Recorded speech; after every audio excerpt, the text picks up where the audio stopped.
অবস্থা সবার কেমন আছেন? আশা করছি যে যেখান থেকে আজকের ভিডিওটি দেখছেন সবাই ভালো আছেন, সুস্থ আছেন। আলহামদুলিল্লাহ আমরাও ভালো আছি। আজকে চলে এসেছি নতুন আরও একটা ভিডিও নিয়ে। আজকে সকালটা শুরু করেছিলাম একটু নাস্তা বানানো দিয়ে। আজকে খুবই প্রচণ্ড গরম ছিল, তো আমি আর রান্নাঘরে বসে রুটিগুলো বেলতে পারিনি। চলে এসেছিলাম ডাইনিংয়ে। এখানে ফ্যান ছেড়ে আমি আস্তে ধীরে রুটিগুলো বানিয়ে নিচ্ছিলাম। আর এই তো আজকে রুটির সঙ্গে খাওয়ার জন্য এখানে মিষ্টি কুমড়ো ভাজি করে নিয়েছি। তো দেখা যায় যে সকালবেলাতে যদি রুটি বানাই, ফ্রিজে যে সবজিটাই থাকে ওটা দিয়ে একটা ভাজি করে ফেলি। এতে করে সবগুলো সবজি কিন্তু খাওয়া হয়ে যায়। তো সকালে নাস্তা করে এখন চলে এসেছি। রাতে ফ্রিজটা অফ করে রেখেছিলাম, তো আজকে ফ্রিজটা ক্লিন করব। দেখুন কত পরিমাণ বরফ জমে গিয়েছে। আর ইদানিং বাসায় আসার পর অনেক কাজ ছিল হাতে, তো ফ্রিজের মধ্যে বাজার যাই করেছি তো ওগুলো শুধু রেখেছি, গুছিয়ে আর রাখার মতো সময় পাইনি। তো আজকে ভাবলাম যে ফ্রিজটা সুন্দরভাবে একটু ডিপ ক্লিন করে নিই। আর সামনে তো কোরবানি ঈদও চলে এসেছে। তো এই তো আমার ফ্রিজটা কিন্তু একদম ক্লিন হয়ে গেছে। তো আমি কিন্তু আগে দেখিয়েছিলাম যে জিপলক ব্যাগে রেখেছিলাম, তো ওটাতে রাখার পর আমার ফ্রিজটা অনেক বেশি মেসি হয়ে গিয়েছিল। এই কারণে আমি প্রথম থেকেই যেভাবে বক্সের মধ্যে করে রাখতাম তো ওইভাবে করে আবার রেখেছি। এভাবে করে রাখলে আমার সব থেকে বেশি খুঁজে পেতে সুবিধা হয়। তো এদিকে ফ্রিজটা ক্লিন করে চলে এসেছি রান্নাঘরে। আর খুবই ঝটপট এই তো রান্নাটাও করে ফেলেছি। এখানে আজকে লাউ দিয়ে মুসুর ডাল রান্না করেছিলাম আর গরুর মাংস রান্না করেছিলাম আলু দিয়ে। তো আজকে একদম শর্টকাট রান্না করেছি, কারণ অনেকটা সময় চলে গিয়েছিল ফ্রিজটা ক্লিন করতে গিয়ে। তো এই তো দুপুরে আমরা খাওয়া দাওয়াও করে ফেলেছি। এটা ছিল একদম দুপুরও না আবার বিকালও না, এর মাঝামাঝি একটা সময়। তো আপনার ভাইয়া চাল নিয়ে এসেছিল, এগুলো দিয়ে আমি পিঠা বানাবো। আওলা চাল বলে আমাদের আঞ্চলিক ভাষায়। তো চালটাকে আমি যখনই মেশিনে ভাঙাতে দিই, প্রথমে খুব ভালোভাবে ধুয়ে এরপর একটা স্ট্রেনারে এগুলোকে খুব সুন্দরভাবে ঝরা দিয়ে দিই। আর একটু শুকিয়ে গেলে দেখা গেছে আমি মেশিনে ভাঙাতে দিয়ে দিই। তো চাল ধোয়া পানিটা কিন্তু আমি আর ফেলে দিইনি, তো আমার সবগুলো গাছে আমি দিয়ে দিচ্ছিলাম।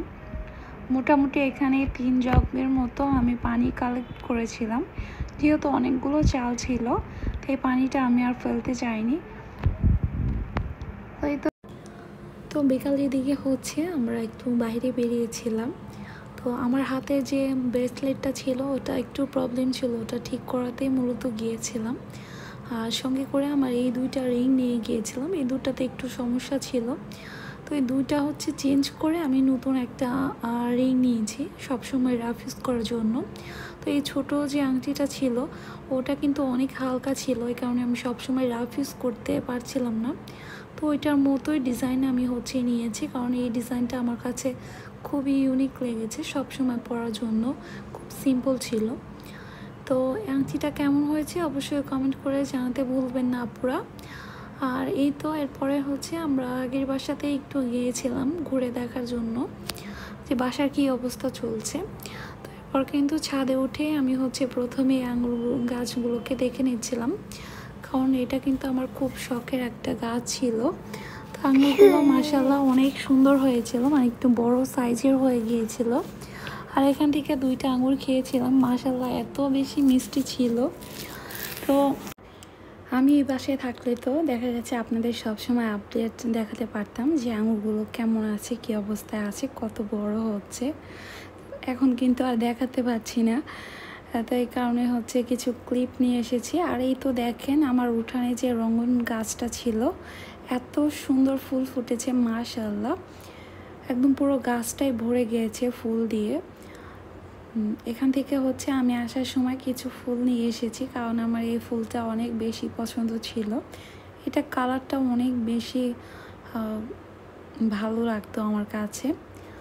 তো এখান থেকে হচ্ছে নিয়ে এসেছি কিছু ফুল আমার কাছে রাখার জন্য বাগানের মধ্যে। আমার এখনকার বাগানে তো দেখা গেছে কোনো ফুলই নেই, এই কারণে নিয়ে এসেছি এখানে রাখার জন্য, যাতে কিছুদিন হচ্ছে একটু ভালো লাগে বাগানটা দেখলে। তো এই তো আজকের মতো এখানেই ছিল। এটা ছিল হচ্ছে পরের দিনের একটা ভিডিও। আমরা হচ্ছে একটু পরে একটা বিয়ের দাওয়াত খেতে যাব আমার শ্বশুর বাড়ির একদম পাশেই। এই কারণে হচ্ছে রোহানকে রেডি করে দিচ্ছিলাম। সবাই মাশাআল্লাহ বলবেন আমার বাবাটাকে। এখন কিন্তু সে একদম সব কিছুই বুঝতে পারে এবং বোঝানোরও চেষ্টা করে। অনেকে হচ্ছে রোহানকে দেখতে চায়, আর অনেকের পাশাপাশি তো দেখা গেছে তার মামা আছে, নানু আছে, খালামুনি এবং তার দাদু বাড়িরও অনেকে আছে তাকে দেখে। তো এই কারণে ওকে একটু দেখিয়ে দিলাম। তো এখানে হচ্ছে আমি এই যে নতুন একটা বোরকা কিনেছিলাম, এই বোরকাটা হচ্ছে দেখিয়ে দিয়েছিলাম আপুদেরকে।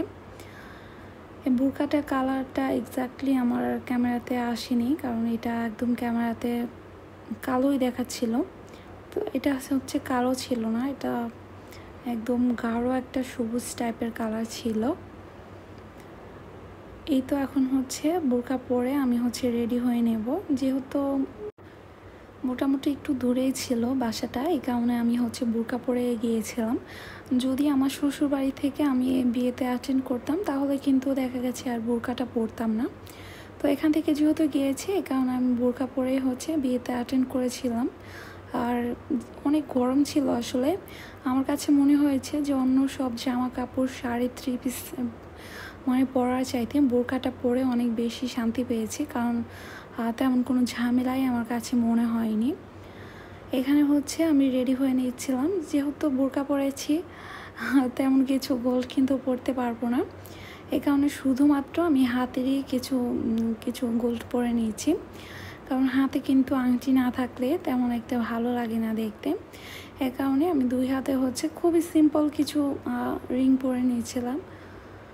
এত বেশি বড় অনুষ্ঠান ছিল না, যা কারণে আমি হচ্ছে তেমন বেশি কিছু পরিও নি।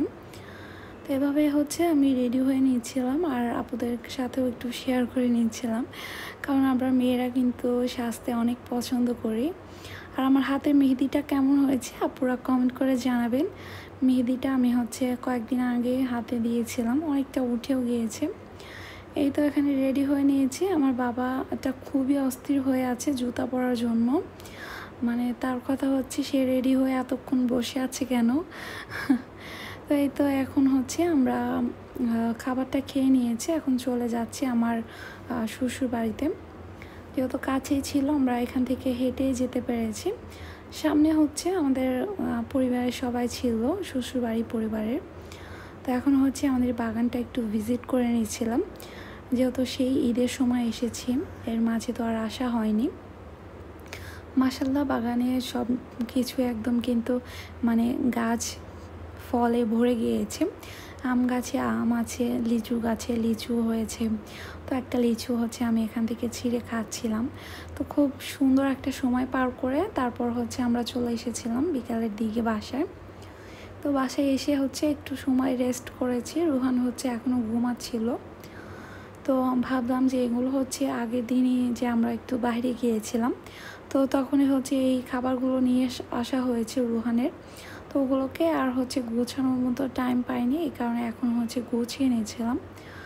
ও যেহেতু বাইরে মানে ফর্মুলা মিল্ক খায়, তো এটা কিন্তু আমার সবসময় দেখা যাচ্ছে সপ্তাহে 2 থেকে 3 বার আনাই লাগে। তো আজকে হচ্ছে নতুন একটা খাবার হচ্ছে অ্যাড করে দিচ্ছি। তো একটা হরলিক্স এনেছি, এটা যেহেতু 2 বছর থেকে শুরু হয়, ও এখনও হচ্ছে 2 বছরে পা দেয়নি, আরও 2 মাস বাকি আছে। তারপরও এটাই হচ্ছে বাসায় এনে রেখেছি, যাতে করে ওকে ট্রাই করে দেখব যে ওকে এটা খায় কিনা। আর এদিকে হচ্ছে ওর খাবারের পাশাপাশি আমার খাবারগুলো এনেছিলাম, কারণ আমার হচ্ছে গুঁড়া দুধ আর চা পাতা শেষ হয়ে গিয়েছিল, এই কারণে 2 দিন ধরে চা খেতে পারছিলাম না। দেখা গেছে আনতে বলবো বলে আর বলাই হচ্ছিল না আপনাদের ভাইয়াকে। তো যেহেতু আমি সাথে গিয়েছিলাম এই কারণে মনে করে একদম নিয়েও এসেছি। দেখা গেছে আমার চা ছাড়া একদম চলেই না। এখন কিন্তু মোটামুটি অনেক গরম পড়েছে, তারপরেও কিন্তু যে কোনো এক টাইম চা না খেলে ভালো লাগে না, যেহেতু একটা অভ্যেস হয়ে গিয়েছে। তারপরেও এখন কিন্তু ততটাই খাই না। আমার ছেলেটারও হচ্ছে আস্তে আস্তে চায়ের প্রতি একটা আগ্রহ হয়ে যাচ্ছে। এই কারণে দেখা যায় যে ওর সামনে তেমন একটা আমি এখন আর চা খাই না। তারপরেও মাঝে মাঝে একটু খেতে ইচ্ছে করে, যেহেতু এতদিনের একটা অভ্যেস। তো চা আর হচ্ছে গুঁড়া দুধটা আমি হচ্ছে রিফিল করে নিলাম, আর এরপর হচ্ছে জায়গা মতো এগুলোকে রেখেও দিলাম। আর এই তো কয়েকদিন আগেই কিন্তু ভিডিওতে আমি বলেছিলাম যে আমার ট্রাইপড একদম নষ্ট হয়ে গিয়েছে। তো এখানে হচ্ছে আমার জন্য নতুন 2টা ট্রাইপড কিনেছি। 2টা ট্রাইপড না, মূলত একটা ট্রাইপড কিনেছি, আরেকটা হচ্ছে স্ট্যান্ড কিনেছিলাম, যাতে করে খুব কাছের ভিডিওগুলো স্ট্যান্ড দিয়ে করতে পারি, এবং দূরে বা উঁচার যে ভিডিওগুলো ওগুলো আমি এই ট্রাইপডটা দিয়ে করব। তো আমার কাছে কেন জানি মনে হয়েছে যে এটাই আমার জন্য পারফেক্ট, কারণ আমি যেই ধরনের ভিডিওগুলো করি ওই ধরনের ভিডিওগুলো কিন্তু এই ট্রাইপডটা দিয়ে আমি চাইলে একদম সুন্দরভাবে কভার আপ করতে পারবো। তবে এই তো 1-2 দিন ধরে হচ্ছে ব্যবহার করার পর আমার কাছে মনে হচ্ছে যে না, আমার আরেকটু উঁচা টাইপের ট্রাইপডটা নিলেই বেশি ভালো হতো। তো তারপরেও হচ্ছে যেহেতু নিয়ে ফেলেছি, এখন আর চেঞ্জ করার কোনো অপশন নেই। তারপর যাক, এটা দিয়ে কতদিন ভিডিও করি, এরপর যদি খুব বেশি ইমার্জেন্সি দরকার হয় তাহলে হয়তো বা একটু বড় সাইজের একটা কিনে নেব। আর ফোন স্ট্যান্ডটা কেনারও একটা কারণ আছে। দেখা গেছে অনেক সময় তো আমি রান্নাঘরের অনেক রান্নার ভিডিও আপনাদের সাথে শেয়ার করি। তো এই কারণে কিন্তু এই স্ট্যান্ডটা হওয়ার কারণে খুবই সুবিধা হয়েছে। মোবাইলটা খুব সহজেই রাখতে পারবো এবং নিয়েও আসতে পারবো। তো এই পর্যন্ত যারা যারা আমার ভিডিওটা কন্টিনিউ করছেন, প্লিজ একটা লাইক দিয়ে দিবেন। আর যদি ভিডিওর কোনো অংশে একটু হলেও ভালো লেগে থাকে তাহলে একটা কমেন্ট করে আমাকে জানাতে পারেন। আর এরকম ভিডিওগুলো যদি আরও দেখতে চান তাহলে আমার চ্যানেলটা সাবস্ক্রাইব করে আমার পাশেই থেকে যেতে পারেন। আর যারা যারা এই কাজটা অলরেডি করে ফেলেছেন তাদেরকে অনেক অনেক ভালোবাসা। তো এই তো এটা ছিল হচ্ছে আমার আগের যে ট্রাইপডটা, আমি যে ট্রাইপড দিয়ে প্রথম থেকে ভিডিও করতাম, এটা একটু দেখিয়ে দিলাম। তো এখানে হচ্ছে রাতের একদম জ্যোৎস্না রাত ছিল, চাঁদের সাথে একটু সময় কাটিয়ে নিয়েছিলাম বারান্দায়। তো আজকের ভিডিওটা এই পর্যন্ত। সবাই ভালো থাকবেন, সুস্থ থাকবেন, আমাদের জন্য দোয়া করবেন। আল্লাহ হাফেজ।